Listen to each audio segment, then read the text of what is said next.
Hey, what's up, y'all? It's Doc Antonio again from the Triple Single Crew. I just wanted to do a quick take analysis, thought on yesterday's performance by Trey Lance.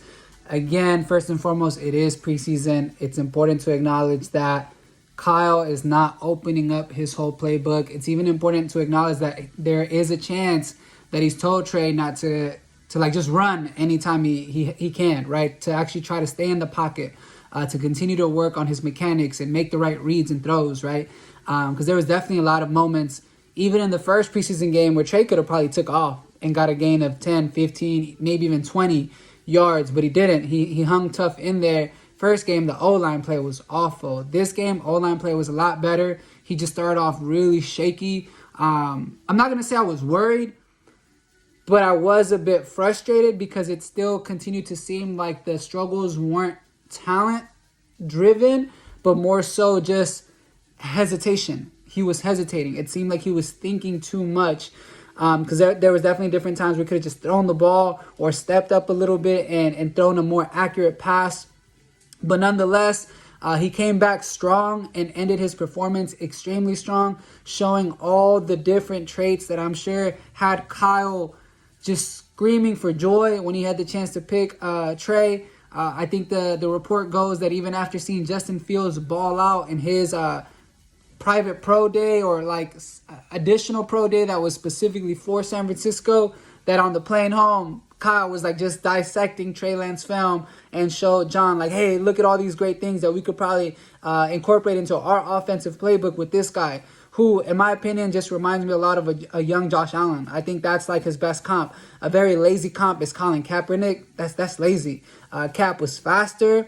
Cap definitely was a lot more of just a flamethrower, which, you know, we saw later on when defenses started to take away that kind of like zone option, a read option, where he would just run. They kind of like started playing the edge a lot more discipline, and then he had to hang in the pocket, right? And we saw that he struggled with his reads. It's not because he couldn't do it, right? But it just wasn't one of his strengths. And I think with Trey Lance, he actually does a really good job going through his progressions and trying to identify the right pass.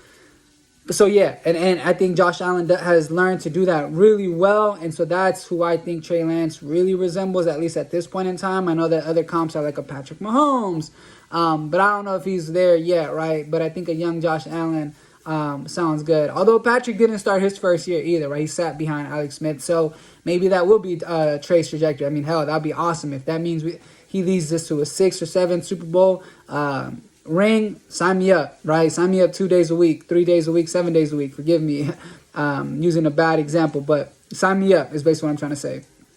But most of all, again, I think Trey did well.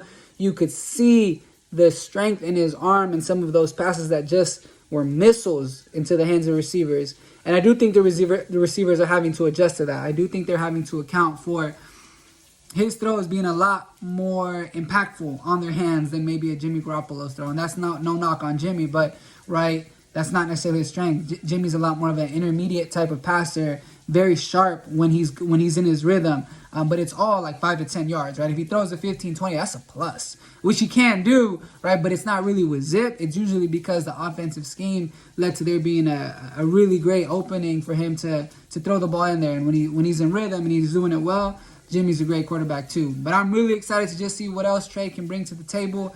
Again, I think he did phenomenal in bouncing back after he started like 1 for 5, if I'm not mistaken.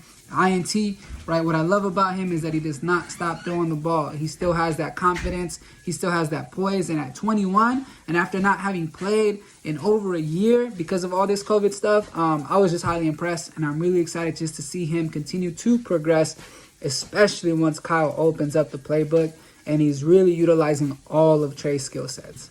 But that's just my take on it, y'all. Feel free to agree to disagree. Share your perspectives in the comments. Doc Antonio signing out.